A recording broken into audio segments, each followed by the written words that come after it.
Good morning friends. आपका financial freedom series के इस 10वें वीडियो में हार्दिक स्वागत है।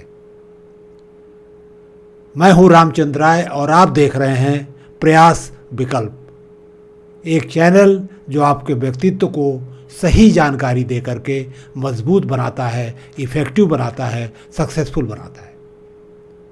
इस समय मैं फाइनेंशियल फ्रीडम पे चर्चा कर रहा हूँ। इस क्रम में आज ये 10वां वीडियो में लेके आया हूँ। पिछले 9 जो हमारे वीडियो थे उसमें हमने देखा कि रिस्क यानी जोखिम क्या होता है, कंपाउंडिंग का असर क्या होता है, 35 साल के पहले ही हम फाइनेंशियल फ्रीडम कैसे अचीव कर सकते हैं, बैंक के फिक्स डिपॉजिट की क्या खासियत होती है, कौन कौन से इन्वेस्टमेंट ऑप्शन हमारे पास उपलब्ध हैं। इन सारी चीज़ों पर हमने चर्चा की। साथ में ये भी देखा कि पैसे का चाल चलन कैसा होता है, कैसे वो हमारे लिए कमाता है और कैसे हम पैसा गंवाते हैं।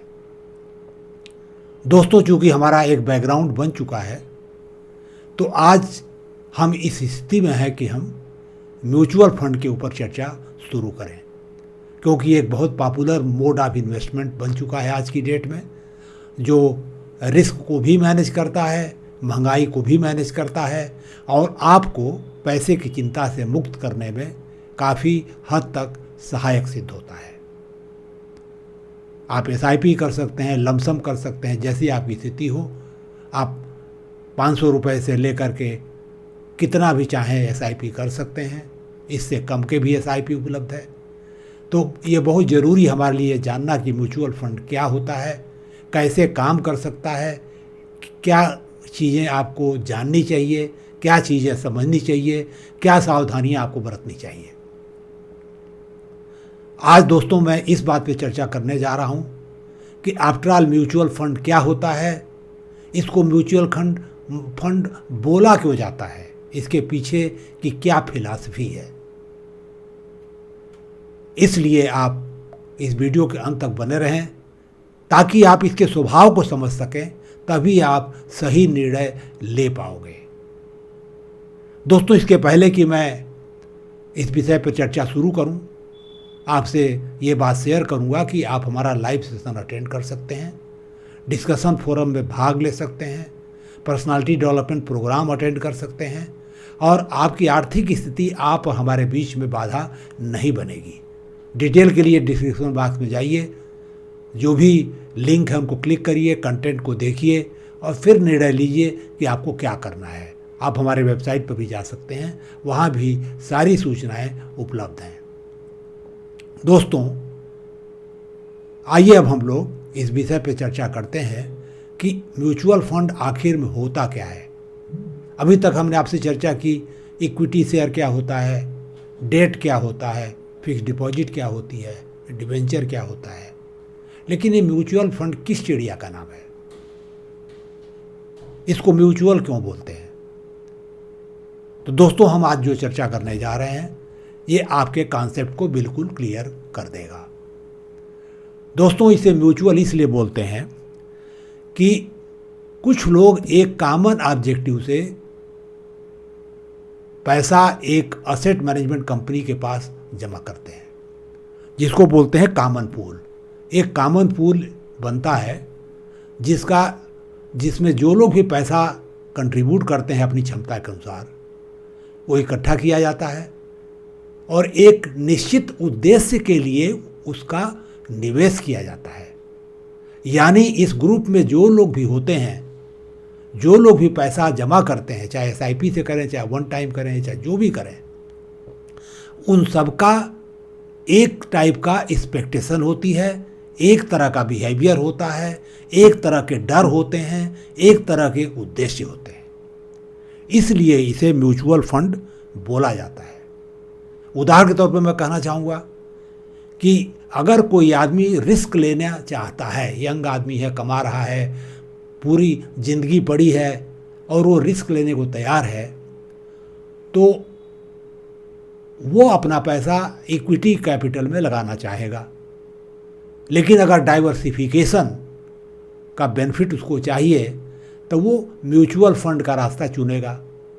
तो यानी जो लोग भी इस ग्रुप में शामिल होंगे, जो लोग भी इसमें पैसा लगाना चाहेंगे, वो सबका स्वभाव एक होगा कि सारे अग्रेसिव नेचर के होंगे, सारे रिस्क टेकिंग होंगे, मे बी मोस्टली यंग होंगे, या रिस्क लेने वाले अगर ज़्यादा उम्र है तो भी हो सकते हैं। तो उनका एक ग्रुप बनेगा, वो लोग सब पैसे को पूल करेंगे और वो इक्विटी ग्रोथ फंड में अपना पैसा लगाना चाहेंगे और फंड मैनेजर उसी हिसाब से इस पैसे को लगाएगा।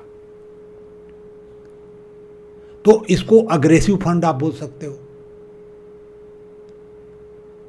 मैं डिटेल में बाद में चर्चा करूंगा, आज सिर्फ संक्षेप में मैं बोलना चाहता हूं कि जो लोग रिस्क टेकर हैं, जो अग्रेसिव तरीके से अपना पैसे को बढ़ाना चाहते हैं, उनका अगर कॉमन पूल बनता है पैसे का, तो वो जहां लगेगा वो mutual fund equity base mostly होगा, अग्रेसिव होगा, और हो सकता है कि वो स्मॉल कैप में भी लगाए जो कि काफ़ी रिस्की होता है, बट रिटर्न काफ़ी अच्छा हो सकता है लॉन्ग रन में।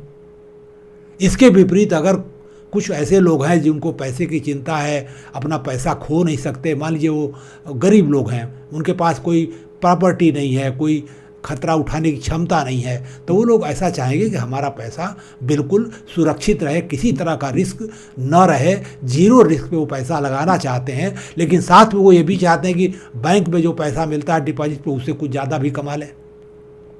तो ऐसे लोगों का जब पैसा पूल किया जाएगा तो वो पैसा डेट म्यूचुअल फंड में लगेगा, और जो भी पैसा लगेगा किसी न किसी अच्छी कंपनी के कॉर्पोरेट बॉन्ड में लगेगा, डिवेंचर में लगेगा, गवर्नमेंट बॉन्ड में लगेगा।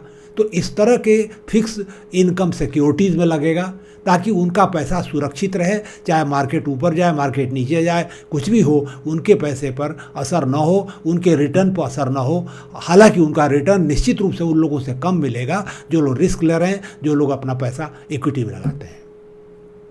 इसके विपरीत तीसरा कैटेगरी हो सकती है कि कुछ रिस्क भी लेने की क्षमता है, कुछ सिक्योरिटी भी चाहिए, एक मिक्स तरह का स्वभाव उनका है।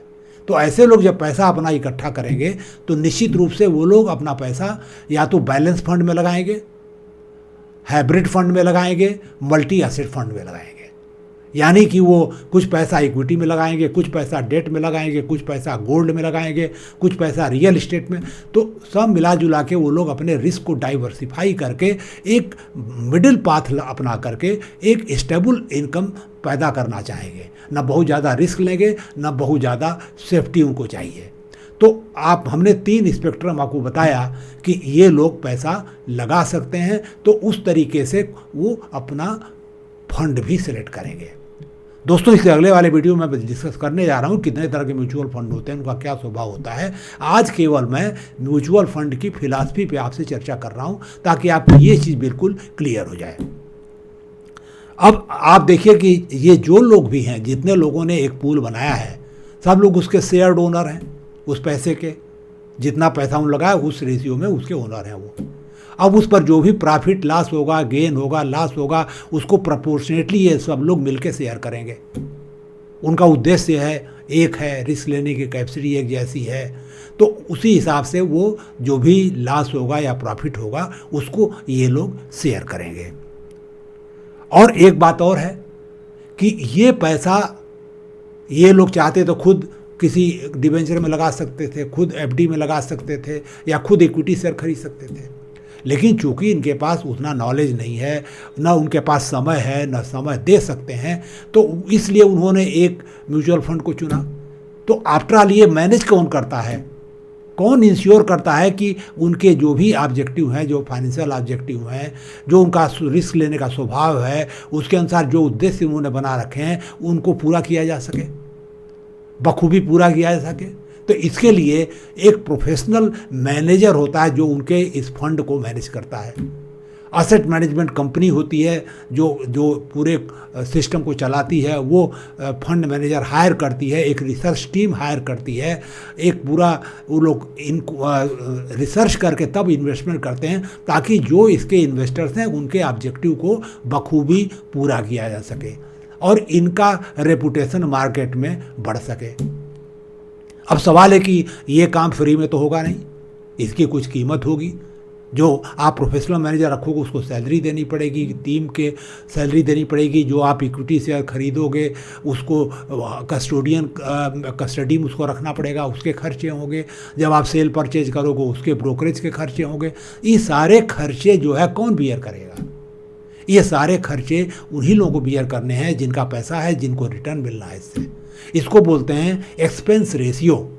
यानी मान लीजिए कोई अगर असेट मैनेजमेंट कंपनी है, उसने 6,000 करोड़ का फंड मैनेज कर रही है और उसके साल के ये सारे जो खर्चे मिल करके मान लीजिए कि उसका जो है 6 करोड़ होता है, 6 करोड़ वो खर्चा कर रही है और 6,000 करोड़ का असेट है, तो उसका जो एक्सपेंस रेशियो आया 6/6,000 करोड़, यानी इतना % वो खर्चा कर रही है। अब आप कहेंगे कि भाई ये कितना इसका रेंज क्या हो सकता है, ये खर्चा कितना हो सकता है? तो दोस्तों ये डिपेंड करता है कि किस तरह का बिहेवियर आप एक्सपेक्ट कर रहे हो प्रोफेशनल मैनेजर से, कितने लोग लगेंगे, कितना खर्चा होगा, वो इस पर मान लीजिए कोई आप कहते हैं कि कोई फंड अग्रेसिव फंड है, एक्टिव फंड है, इसका मतलब फंड मैनेजर को हमेशा रिसर्च करते रहना पड़ेगा, हर समय देखना पड़ेगा, यहाँ से निकालो वहाँ लगाओ, इसको लगाओ उसको लगाओ, ये बेटर कंपनी है इसको छोड़ो यहाँ जाओ, तो उसका खर्चा होगा, तो निश्चित रूप से वो कॉस्टली होगा। दूसरा एक पैसिव फंड है। मान लीजिए पैसिव फंड का मतलब क्या है कि जिसमें कुछ उसको ज़्यादा नहीं करना है। इंडेक्स फंड एक पैसिव फंड माना जाता है जिसमें उसको कुछ भी नहीं करना है, उसको जो है एक जो भी इंडेक्स में कंपनी है उसमें पैसा ऑटोमेटिक उसका डिस्ट्रीब्यूट हो जाएगा, तो ये सबसे सस्ता फंड होगा। तो अगर एक इंडेक्स फंड में आप पैसा लगाना चाहते हो, एक्सपेंस रेशियो हो सकता है 0.1% हो आपका। और अगर आप एग्रेसिव फंड में जाते हो, पोर्टफोलियो मैनेजमेंट कराना चाहते हैं, तो वो हो सकता है 2%, 2.25%, 2.5% तक भी हो सकता है। अब सेबी ने कुछ गाइडलाइंस भी जारी कर रखे हैं, कुछ उन्होंने कैप भी लगा रखा कि इससे ज़्यादा आप नहीं ले सकते हो, तो उसके अंदर फंड मैनेजर उसको मैनेज करता है। और सबसे एफिशिएंट फंड वो माना जाता है जो कम खर्चे में बेहतर रिजल्ट आपको दे, आपके ऑब्जेक्टिव को पूरा करे। तो जब आप किसी म्यूचुअल फंड में पैसा लगाने जा रहे हो, पहले चेक करो उसकी वेबसाइट से उस फंड को किसका एक्सपेंस रेशियो क्या है। अब सवाल है कि मान लीजिए कि आपने 2.5% खर्चा निकाल के दे दिया उनको, हर साल जो भी पैसा लगा रहे हो। अब मान लीजिए कि टोटल 15% कमाया उन्होंने, तो 15 में से 2.5% कट जाएगा, 12.5% के हिसाब से जो आएगा आपका नेट, जो आपको गेन मिला, उसी पे नेट उसकी वैल्यू जो है कैलकुलेट की जाएगी, उसी पर आपको कैपिटल गेन होगा, उसी पे आपको टैक्स देना पड़ेगा। तो कॉस्टली म्यूचुअल फंड भी हो सकते हैं, सस्ते भी हो सकते हैं। वो डिपेंड करता है कि कितनी इनएफिशिएंसी है एसेट मैनेजमेंट कंपनी के अंदर, कितनी प्रोफेशनलिज्म उसके अंदर है, कितना कायदे से वो आपके पैसे को मैनेज कर रही है और कितना मेहनत उसको करना पड़ रहा है आपके ऑब्जेक्टिव को मीट आउट करने के लिए। तो आप ये फ्री में लंगर नहीं चल रहा है कि आप जहाँ मर्जी लगा दोगे, आप कमा भी लोगे और कुछ पेमेंट भी नहीं करोगे।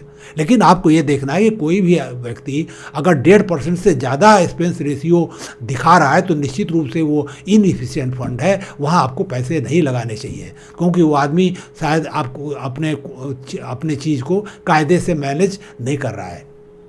तो दोस्तों मैं सारांश में अगर आपको कहूँ आपसे, तो म्यूचुअल फंड का बेसिक स्वभाव क्या होता है, एक तरह के स्वभाव वाले लोग मिल करके पैसा जमा करते हैं एसेट मैनेजमेंट कंपनी, एक पूल बनता है, एक फंड बनता है और उस फंड को उस तरह के सिक्योरिटीज़ में इन्वेस्ट किया जाता है जो आपके इन्वेस्टमेंट ऑब्जेक्टिव को पूरा करे। और एक प्रोफेशनल फंड मैनेजर होता है, उसकी टीम होती है जो उसके अनुसार मैनेज कर सकती है, चाहे वो पैसिव फंड हो, चाहे एक्टिव फंड हो, अग्रेसिव फंड हो, कंजर्वेटिव फंड हो। अगर कंजर्वेटिव फंड है तो निश्चित रूप से वो डेट में ज़्यादा लगाएगा, इक्विटी में बहुत कम लगाएगा। अग्रेसिव होगा, इक्विटी में ज़्यादा लगाएगा, डेट में बहुत कम लगाएगा। बैलेंस होगा तो गोल्ड और रियल एस्टेट में मिला देगा उसके अंदर। तो ये सब मिला जुला करके ये म्यूचुअल फंड की ओवरऑल फिलॉसफी है। दोस्तों उम्मीद है कि आप समझ गए होंगे कि म्यूचुअल फंड वास्तव में क्या होता है, ये कैसे काम कर सकता है। दोस्तों अगले वीडियो में मैं कितने तरह के म्यूचुअल फंड होते हैं उस पर मैं चर्चा करने जा रहा हूं, और फिर उसके बाद एक एक म्यूचुअल फंड पे चर्चा करूंगा, एक एक तरह का म्यूचुअल फंड, ताकि डिटेल में आप समझ सकें कि किस तरह के म्यूचुअल फंड अगर आप जाएंगे तो किस तरह की एक्सपेक्टेशन आपकी हो सकती है, किस तरह के खतरे आपके सामने आ सकते हैं, आपको क्या सावधानियाँ बरतनी चाहिए। दोस्तों उम्मीद है कि आज जो भी हमने आपसे बात की है म्यूचुअल फंड के फिलॉसफी के संबंध में आपको समझ में आ गया होगा। अगर आपके कुछ सवाल हैं तो निश्चित रूप से आप हमको कमेंट करके बताइए कि क्या आप जानना चाहते हैं। हम आपको उस पर वीडियो लेके जरूर आएंगे, आपको पूरी तरह मैं संतुष्ट करूँगा, क्योंकि मैं ये चाहता हूँ कि आप फाइनेंशियली फ्री हों, पैसे की चिंता से मुक्त हो सकें। इसके लिए ये सब जानना बहुत ज़रूरी है, फाइनेंशियल लिटरेसी बहुत ज़रूरी है। इसी वजह से मैं ये वीडियो सीरीज लेके आपके सामने आया हूँ, और मैं अपने इस एफर्ट में सक्सेसफुल नहीं होऊंगा अगर आपको चीज़ें समझ में नहीं आ रही हैं। इसलिए आप कमेंट करके ज़रूर बताइए कि आपको कैसा लगा ये वीडियो, आपको किस तरह का वीडियो चाहिए, क्या आपकी क्वेरीज हैं, हमसे पूछिए, हम आपको उसका ज़रूर जवाब देंगे। दोस्तों, हमारे साथ इतने समय तक के लिए बने रहने के लिए आपको बहुत बहुत धन्यवाद। उम्मीद है कि आप इस वीडियो को शेयर करेंगे, लाइक करेंगे और हमारे इस चैनल को ज़रूर सब्सक्राइब करेंगे, ताकि हर हफ्ते आपको इस तरह का इन्फॉर्मेटिव वीडियो मैं दे सकूं और आप उसकी मदद से अपने व्यक्तित्व को बेहतर बना सकें, जहां भी आप काम कर रहे हैं उसमें सफलता हासिल कर सकें, और ये चैनल आपके इस जर्नी में आपका पार्टनर बनेगा, आपका सहयात्री बनेगा। दोस्तों, हमें सुनने के लिए बहुत बहुत धन्यवाद।